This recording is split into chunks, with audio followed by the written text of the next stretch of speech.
இன்னைக்கு நம்ம ஃபுட் வார் 6th episode தான் பார்க்க போறோம். எபிசோட ஓப்பனிங்ல ஒரு பொண்ணு எவன் கூட காம்படிட் பண்றதுக்காக அவனை மிரட்டிக்கிட்டு இருக்கேன். இன்னொரு பக்கம் ஹீரோ காலையில தூங்கிட்டு இருக்கும்போது மறுபடியும் சீலிங் ஓபன் பண்ணி தான் அவனை எழுப்புறாங்க. காலங்காத்தாலே நம்ம ஹீரோ அந்த யூகி பொண்ணு கூட சேர்ந்துகிட்டு இங்க பக்கத்துல இந்த வெஜிடபிள்ஸ் எல்லாம் போட்டு வச்சிருக்காங்களாமா, அதை பறிக்கிறதுக்காக போறாங்க. ஓ, அப்ப நமக்கு தேவையான பொருட்களை நாமளே விளைவிக்கணுமான்னு கேட்டுக்கிட்டு இருக்கேன். அந்த ஷன்னுங்கிற பையன் சமைக்கிறதுக்காக விறகு கட்டையெல்லாம் வெட்டிக்கிட்டு இருப்பான். சோ அதை யூஸ் பண்ணி தான் அவன் சமைப்பானாமா. அதுவே அந்த ரியோகாங்கிற பொண்ணு அவ யூஸ் பண்ற ரைஸ் எல்லாத்தையும் அவ்வளவுதான் வச்சிருந்திருப்பா. சோ அதுக்குன்னு ஸ்பெஷலா ஒரு ஏரியா இருக்கு. இந்த யூகிங்கிற பொண்ணு சிக்கன் எல்லாத்தையும் இந்த இடத்துல வளர்த்துக்கிட்டு இருப்பா. கடைசியா இந்த சட்டோஷி இருக்கிறான்ல, சோ அவனோட ஏரியா தான். அந்த இடத்துல விவசாயமே பண்ணிக்கிட்டு இருப்பான். லங்கோட கட்டிக்கிட்டு அவன் பாட்டு உழைச்சிக்கிட்டு இருக்க. இவங்கள பார்த்தோன்னே கிட்ட வந்து, ஏய், நம்ம சமையலுக்கு யூஸ் பண்ற பொருட்கள்லாம் எப்படி விளையுதுன்னு தெரிஞ்சுக்கிறதே வந்து சமையல ஒரு பார்ட் தான்டா அப்படின்னு இவனுங்க எல்லாம் பேசிக்கிட்டு இருக்க. அந்த மெகுமி பொண்ணு நம்ம சட்டோஷியோட இந்த கார்டன் இந்த இடத்துல விளைஞ்ச இந்த பொருட்கள்லாம் எடுத்துட்டு வந்திருப்பாலாம். பரவாயில்ல, அந்த வெஜிடபிள்ஸோட உன்னோட சொக்கா சூப்பரா இருக்குன்னு சொல்லிட்டு அதுல இருக்கிற ஒரு தக்காளியை சட்டோஷி எடுத்து கொடுக்க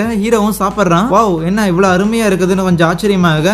ஆமா, அருமையா இருந்துதானே ஆகணும். இந்த ஸ்கூல்ல என்னோட முக்காவாசி நேரத்தை இந்த தோட்டத்தை பராமரிக்கிறத நான் செலவு பண்ணிட்டு இருக்கிறேன். அதனால ஸ்கூலுக்கு போய் அட்டெண்டன்ஸ் போடுற வேலையே இல்லைன்னு சொல்லிக்கிட்டு இருக்கும் போது மத்தவங்க அந்த இடத்துக்கு வந்துடுறாங்க. சோ அதுக்கப்புறம் எல்லாருமே அந்த தோட்டத்துல இருக்கிற காய்கறியில பறிச்சுக்கிட்டு இருப்பாங்களா. ரொம்ப நேரம் வேலை பார்த்ததுக்கு அப்புறம் மெகுமி அவங்க எல்லாருக்கும் சாப்பாடு கையோட கொண்டு வந்து இருப்பா போல. வாங்க பிரேக்ஃபாஸ்ட் சாப்பிடலான்னு சொல்லிட்டு, ஆஹா, காலங்காத்தால தோட்டத்துல வேலை பார்த்து முடிச்சோன்னே ரைஸ் கேக்கா சூப்பர்னு சொல்லி இருக்கிற எல்லாரும் பயங்கரமா என்ஜாய் பண்ணிக்கிட்டு இருக்கேன். அதை சாப்பிட்டு அந்த யூகிக்கு ரொம்பவே பிடிச்சு போயிரும். பா, உள்ள சால்ட் ஆட் பண்ணிருக்க, கூடவே வெங்காயம் போட்டு அது கூடவே சில சிக்கனையும் ஆட் பண்ணிட்டு அதுக்கு மேல இந்த ரைஸ் வச்சு கொடுத்துருக்க. பாத்தியா என்ன டேஸ்ட்னு சொல்லி பயங்கரமா அதை என்ஜாய் பண்ணிட்டு இருக்கேன். ரியோகோ பண்ணும், ஆமா, நல்லா வேலை பார்த்ததுக்கு அப்புறம் சில உப்பு சார்ந்த பொருட்களை சாப்பிடுறது நல்லா தானே இருக்கும். சட்டோசி சாப்பிடுறது வேற டைப் ஆஃப் ரைஸ் கேக்கா இருக்கும். அதுல பார்த்தா இந்த மாதிரி கடல் பாசி கூடவே சோயா சாஸ் அப்படின்னு சொல்லி சீஸ் எல்லாம் ஆட் பண்ணி போட்டுருந்திருக்கேன். சரி, அப்படின்னா என்னோடதுல என்ன இருக்குன்னு சொல்லி ஹீரோ சாப்பிடும் போது அதுல பார்த்தா பூண்டு அப்புறம் போர்க்கெல்லாம் போட்டு ஆட் பண்ணி வச்சிருந்திருப்பான். போன கிளாஸ்ல நம்ம ஹீரோ இந்த ஹனியை வந்து போர்க் வேகறதுக்காக பயன்படுத்தி இருந்திருப்பான்ல,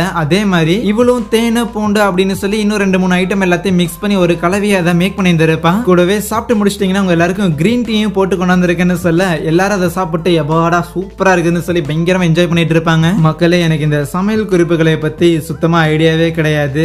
இன்னா டீமும் இன்னா மேட்ச்னே தெரியாம பாத்துட்டு இருக்கிற மாதிரி தான் எனக்கு இது இருக்கு. எந்த அளவுக்குன்னா குழம்புல எந்த அளவுக்கு உப்பு போடணும்னு கூட எனக்கு தெரியாதுன்னு வச்சுக்கோங்களேன். சோ அதனால இதெல்லாம் சும்மா அங்க இருக்கு, அதெல்லாம் சொல்றேன். அந்த சமையல் குறிப்புகளை பத்தி ஏதாவது உழைப்பி விட்டுட்டுனா கண்டுக்காதீங்க, அது எனக்கு அவ்வளவுதான் தெரியும். மத்தபடி கதைன்னு வந்துட்டா அது நம்ம கை தான், நம்ம கைவசம், நான் கரெக்டா சொல்லிடுறேன். சோ இந்த அளவுக்கு அருமையா சமைக்கிற அப்படின்னா அப்புறம் ஏன் கிளாஸ்ல மட்டும் சொதப்பி விட்டுன்னு ஹீரோ கேட்கும் போது அது எனக்கு கொஞ்சம் ஸ்டேஜ் ஃபியர் இருக்குது, நிறைய பேர் பார்க்கும்போது சமைக்கிறதுல எனக்கு வராதுன்னு சொல்லிட்டு இருப்பா. அதுவே இன்னும் ரூம்ல அந்த சோஜி, டைகோ அப்புறம் ஜெஞ்சி அப்படின்னு சொல்லி 3 பேர் தூங்கிட்டு தான் இருப்பானுங்க. வேலை எல்லாம் முடிச்சிட்டு வரும்போது தான் இந்த ஸ்கூல்ல இந்த சமையல் ரிலேட்டடா வந்து ரிசர்ச் எல்லாம் பண்ணுவாங்க.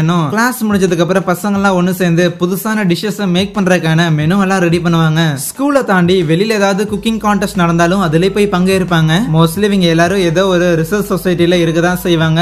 மோர் லைக்லி ஒரு கிளப் ஆக்டிவிட்டி மாதிரி. அடுத்த சீன்ல இந்த ஸ்கூல்ல எத்தனை இந்த ரிசர்ச் சொசைட்டி எல்லாம் இருக்குதுன்னு சொல்லிட்டு அது எல்லாத்தையும் பாத்துக்கிட்டு இருப்பானா. அப்ப பார்த்தா ஏதோ ரைஸ் பவுல் ரிசர்ச் சொசைட்டின்னு ஒன்னு இருக்கும். பேரே புதுசா இருக்கே, ஒருவேளை எங்களோட லோக்கல் ரெஸ்டாரண்ட்டுக்கு இது ஹெல்ப்ஃபுல்லா இருக்குமோன்னு சொல்லிட்டு அந்த கிளப்புக்கு போனா அங்க ஒரு நீளமான ஸ்பைக் மண்டையன் இருக்கிறான்ல, பயங்கர சோகத்துல இருப்பான். என் கிளப்பை இழுத்து மூடிட்டாங்கன்னு. கிளப்பை ஏன் இழுத்து மூடணும்னு ஒன்னும் புரியாத ஹீரோவும் அவன்கிட்ட விசாரிக்கும் போதுதான் இந்த மாதிரி ஆளுங்களே இல்ல, யாருக்கும் ஒன்னும் புரிய மாட்டேங்குது, விளங்க மாட்டேங்குன்னு புலம்பிக்கிட்டே இருப்பானா. இவன் பேசுறதுதான் ஒன்னும் விளங்க மாட்டேங்குதுன்ட்டு அங்க ஏதோ ஒரு புக் மாதிரி இருக்கும், அதை எடுத்து பார்த்தா ரெசிபி புக்கா இருக்கும். ஓ, இந்த ரைஸ் பவுல் ரெசிபி அப்படின்னு சொல்லி அதை எல்லாத்தையும் ஹீரோவும் படிச்சு பாக்குறான். பரவாயில்லையே, இருக்கிற ரெசிபி எல்லாமே சூப்பரா தானே இருக்குன்னு பாத்துட்டு இருக்கேன். உடனே அந்த ஸ்பைக் மண்டையனும், என்னது இது உனக்கு புரியுதா, டே நீ தானே என் குளம் காக்க வந்த தேவனே அப்படின்னு சொல்லி கத்திக்கிட்டு இருப்பான். அவனை காம் டவுன் பொறுமையா இருங்க தல, என்ன மேட்டர்னு கொஞ்சம் எக்ஸ்பிளைன் பண்ணுங்கன்னு கேட்கும் போதுதான் நம்ம எரினா இருக்கிறாள். சோ அவதான் இந்த கவுன்சில்ல அவ்வளவு ஒரு 10வது மெம்பரா இருக்கிறாள். சோ அதனால இந்த ஸ்கூலோட பட்ஜெட்டை வந்து கட் பண்றதுக்காக, கம்மி பண்றதுக்காக இடத்தை அடைச்சுக்கிட்டு எந்தெந்த கிளப்லாம் இருக்கோ அது எல்லாத்தையும் தூக்கி விடலாம் அப்படின்னு ஒரு முடிவு எடுத்துருப்பா. அதுவும் சேலஞ்ச் பண்ணி தான் அவங்க அந்த குக்கிங் காம்படிஷன்ல தோத்துட்டாங்கன்னா அவங்களோட கிளப்பை தூக்கிடுவாங்க. எரினாக்கு எகெயின்ஸ்டா சமைக்கணும் அப்படிங்கிற அந்த நியூஸ் வந்த உடனேமே இந்த கிளப்ல இருக்கிற ஏகப்பட்ட பேர் ஓடி போயிருப்பாங்க. அதனால நான் மட்டும் தான் இருக்கிறேன், எப்படியும் தோத்து போயிருவேன், கிளப் என் கை விட்டு போக போகுதுன்னு பயங்கரமா புலம்பிக்கிட்டு இருப்பான். ஏன்னா அவனுக்கு இந்த ரைஸ் பவுல் ஸ்டைல்ல குக் பண்றது அப்படிங்கிறது பயங்கரமா பிடிச்ச ஒரு ரொம்ப டிசைரபிளான ஒரு விஷயமா இருக்கும். ரொம்ப வேகமா சமைக்கலாம், லைக் இந்த ஃப்ரைட் ரைஸ் அந்த மாதிரியான சமையல்னு வச்சுக்கோங்களேன். எப்படி நாங்க தோக்க போறோம் அப்படின்னு புலம்பிக்கிட்டு இருக்கும் போது கரெக்டா உள்ள சில ஆளுங்களாம் அந்த கிளப்போட ரூமை வந்து ரீமாடல் பண்றதுக்காக வந்திருப்பாங்க. கூடவே ஒரு பொண்ணு வரல, ஒரு லேடி. அவ தான் போன எபிசோடோட கடைசியில அந்த எரினா கூட பேசிக்கிட்டு இருந்தவ. அவ பேரு இக்குமி. அந்த இக்குமியோட பேரு அந்த ஸ்பைக் ஸ்பைக் மண்டையன் தப்பா சொல்லும் போது அவனோட ஸ்பைக்கையே வெட்டி எடுத்துறான். அவளை பத்தி ஏற்கனவே நம்ம மெகுமிக்கு தெரிஞ்சிருக்குது. சோ அவளை வந்து ஏதோ மீட் மாஸ்டர்னு சொல்லுவாங்களாமா. இந்த கறி சார்ந்த எந்த ஒரு சமையலா இருந்தாலும் அவ தான் அதுல வேற மாதிரி அந்த ஸ்பைக் மண்டையனை போட்டு மிரட்டிக்கிட்டு இருப்பா. உன்ன மாதிரியான இந்த சீப்பான ரைஸ் பவுல் ஃபுட்டை செய்யற ஒருத்தன்லாம் என்ன மாதிரியான காஸ்ட்லி மீட்டை செய்யறவங்க கூட ஜெயிக்க முடியுமான்னு சொல்ல பின்னாடி வந்த நம்ம ஹீரோ, ஹே ஒரு சமையல்காரனா என் சமையலும் சமையலோடவும் விலை ஜாஸ்தி அப்படின்னு சொல்றதெல்லாம் கீழ்த்தனமா இல்ல உனக்கு? தல ஸ்பைக் மண்டை, உனக்கு பதிலா நான் இந்த பொண்ணு கூட பார்ட்டிசிபேட் பண்ணட்டேன்னு கேட்கும்போது அந்த இக்குமிக்கு அப்பதான் ஞாபகம் வருது, ஆமா இந்த ஓப்பனிங் செரிமனில அதிகமா வாய் உதற விட்டுருந்தே, சரி உன் திறமை மேல உனக்கு அவ்வளவு நம்பிக்கை இருக்குன்னா இன் சம் கேசஸ் இந்த ஒரு காம்படிஷன்ல நீ தோத்துட்டீனா இந்த இடத்த விட்டு ஓடியே போயிடணும்னு சொல்ல நம்ம ஹீரோவும் சரின்ட்டு நீ தோத்து போயிட்டீனா இந்த கிளப்ல வந்து ஜாயின் பண்ணணும்னு கேட்பான். நீ எந்த கிளப் அசிங்கமா பேசுனியோ அதே கிளப்ல நீ இருந்தாகணும்னு. இதை கேட்டு இம்ப்ரெஸ் ஆன இக்குமியுமே 3 நாள் எண்ணி 3 நாள்ல உன்னை வந்து நான் தோக்கடிச்சுட்டு போறேன் அங்க இருந்து போக, ஐயா நீ யாருக்கிட்ட சவால் விட்டுருக்க தெரியுமான்னு இந்த ஸ்பைக் மண்டையை பதறி போகும்போது, விடுங்கப்பா கறி சமைக்கிறதா என்னமோ எல்லாம் இது அப்படின்னு சொல்லிட்டு போறா. அப்படின்னா வீட்டுல நம்ம அம்மா அப்பா சமைக்கிறதெல்லாம் என்ன சமையல் நினைச்சிட்டு இருக்கிற அவ. அது மட்டும் இல்லாம இந்த கிளப்ல ஆளுங்களே இல்லாம கிளப் வேஸ்டா போறது அவ்வளவு ஒன்னும் நல்லா இல்லன்னு சொல்ல அந்த ஆளுக்கு நம்ம ஹீரோ ரொம்ப பிடிச்சு போயிரும். என் மேல ரொம்ப நம்பிக்கை வச்சு எரினா இந்த வேலையை என்கிட்ட ஒப்படைச்சிருக்காங்க, என்ன ஆனாலும் சரி நான் இதுல தோத்து போயிடக்கூடாதுன்னு நினைப்பான். இந்த மேட்டரை பத்தி ஸ்கூலோட மேகசின்ல கூட வந்திருக்கும் போல.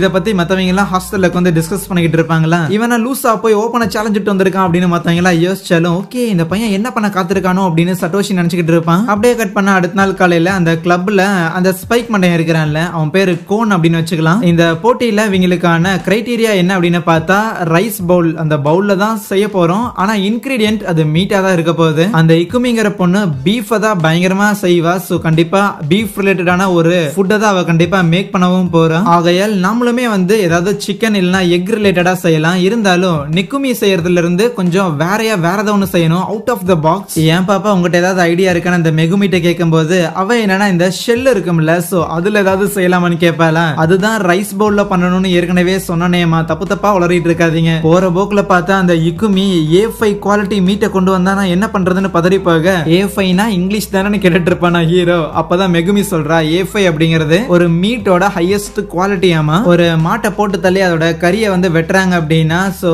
அதோட மீட் ஒரு பக்கம் ஃபேட் ஒரு பக்கம் உடம்புல இருக்கும்ல, அந்த குவாலிட்டி அதை வச்சுதான் அந்த ABC அதெல்லாம் பிரிப்பாங்க.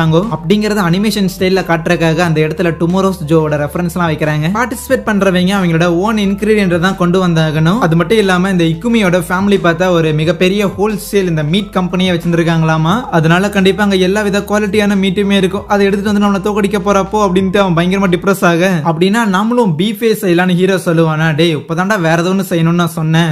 நீ தான் ஏன் சொன்ன ரைஸ் பவுல் அப்படின்னாலே அதை வேகமா செய்யணுங்கிறது தான், சீப்பா செய்யணுங்கிறது தான். அந்த இக்குமி இந்த மாதிரியான சீப்பான ஃபுட்டை தான் அசிங்கமா பேசினா அது எவ்வளவு கெத்துங்கிறத நம்ம அதை செஞ்சே ப்ரூவ் பண்ணி காட்டுவோம். சரி பொருட்கள்லாம் இருக்கு, காசு கொடு, கிளப்ல எவ்வளவு இருக்குன்னு கேட்டா சில்லற காசு எடுத்து கொடுப்பானா. வேகமா அடிச்சு பிடிச்ச ஹீரோவும் ஏடிஎம்ல போய் காசு எடுக்கிறான். அவன் பேங்க்லயும் கம்மியா தான் இருக்கு. அவங்க அப்பா ஏற்கனவே உனக்கு தேவைப்படுற காசை நான் கொஞ்சம் அனுப்பி விட்டுருக்கேன்டான்னு சொல்லியிருப்பாரு. ஏற்கனவே அனுப்பி விட்டுட்டேன்னு சொன்னார்ல, அப்படின்னு இனிமேல் அனுப்பவே மாட்டாருன்னு யோசிச்சவனும் திருப்பி தலை தொங்க போட்டு வரும்போது ஏகப்பட்ட ரெசிபி புக் எல்லாம் எடுத்து அடுக்கி வச்சதுக்கு அப்புறம் நம்ம ஹீரோவும் சமையல் பண்ணி கொடுக்கறான். அது ரொம்ப நல்லா தான் இருக்கு, இருந்தாலும் இது பத்தாதுமானா. சரின்னு இன்னொரு சமையல் பண்ண, இதுவும் நல்லா இருக்கு ஆனா பத்தாதுமா. அடுத்த நாளுமே திருப்பியே சமைக்கிறது சாப்பிடுறதுன்னு இப்படியே போய்கிட்டு இருக்க. ஒரு பாயிண்ட்டுக்கு மேல ஷடோன் ஆகி ஓரமா உட்காந்துருவான். அப்படியே நைட்டே ஆயிரும். சோ அடுத்த நாள் காலையில காம்படிஷன். சோ இருக்கிற எல்லா விதமான ரெசிபியும் ட்ரை பண்ணி பார்த்தாச்சு, இருந்தாலும் எதுவும் வேலைக்கு ஆகலைனா அப்போ மெகுமி பொண்ணு தான், ரொம்ப ஸ்ட்ரெஸ் பண்ணிக்காதப்பா, வேணும்னா கொஞ்சம் பிரேக் எடுத்துக்கோ, கிளாஸ்ல நீ அந்த தேன் யூஸ் பண்ணி சமைச்ச பத்தியா, அந்த மாதிரி உனக்கு ஏதாவது வித்தியாசமான ஐடியா வரும்னு சொல்ல, ஆஹா மெகுமி சூப்பரான ஐடியா கொடுத்திருக்கேன்னு சொல்லிட்டு வேகமா ஒரே ஒரு மீட் பீஸ் மட்டும் எடுத்து அதை கிரிட் மாதிரி கட் பண்ணி அது மேல ஃபுல்லா வெங்காயத்தை கம்ப்ளீட்டா ஸ்ப்ரெட் பண்ணி விட்டு, அதுக்கப்புறம் அந்த வெங்காயத்தை வெளியே எடுத்ததுக்கு அப்புறம் அது மேல சால்ட் அண்ட் பெப்பரை போட்டு மீட்டை ஒரு தடவை தனியாவும் அதுக்கப்புறம் அந்த வெங்காயத்தை ஒரு தடவை தனியாவும் வேக வச்சு இறுதியா ரைஸ் பவுல்ல அந்த மீட்டை வச்சு வெங்காயத்தை அப்படியே பூ மாதிரி தூவி விட்டு இருந்திருப்பாங்க. இதே மாதிரியான சமையலை பத்தி ஒரு வரலாறு கூட இருக்குதுன்னு அந்த கோனும் சில விஷயங்கள்லாம் சொல்லிக்கிட்டு இருக்கேன். அதெல்லாம் ஓரமா இருக்கட்டும், முதல்ல சாப்பிடியான்னு கொடுத்தா 2 பேரும் சாப்பிட்டு பாக்குறாங்க. அவங்களுக்கு அவ்வளவு பிடிச்சிருந்திருக்குது. கூடவே அந்த மீட் அவ்வளவு சாஃப்டா இருக்கு. வெறும் அந்த சாப்ஸ்டிக்கை வச்சு அந்த மீட்டை அவங்களால 2 துண்டாக்க முடியுது. இது இவ்வளவு டேஸ்டா இருந்தாலுமே ஸ்டில் அந்த இக்குமியோட A5 குவாலிட்டி மீட்டை தோக்கடிக்க முடியுமான்னு அந்த கோனுக்கு ஒரு டவுட் இருக்கு. எங்க இக்குமி எரினாவை மீட் பண்ணும்போது, கவலைப்படாதீங்க, ஹீரோவை ரைட்ல தள்ளி லெஃப்ட்ல தூக்கி போட்டுறேன், பிரச்சனையே இல்லைன்னு பயங்கர கான்பிடண்டா பேசிட்டு போக, ஸ்கூல்ல விட்டு அவனை துரத்தி அடிக்கிறதுக்கு இவ்வளவு சீக்கிரம் ஒரு சான்ஸ் கிடைக்கும் நான் எதிர்பார்க்கலன்னு பயங்கர எக்ஸைட்டா இருப்பாளா. பிளஸ் அங்கே அந்த ஒரு எபிசோட முடிக்கிறாங்க. Soya, thank you.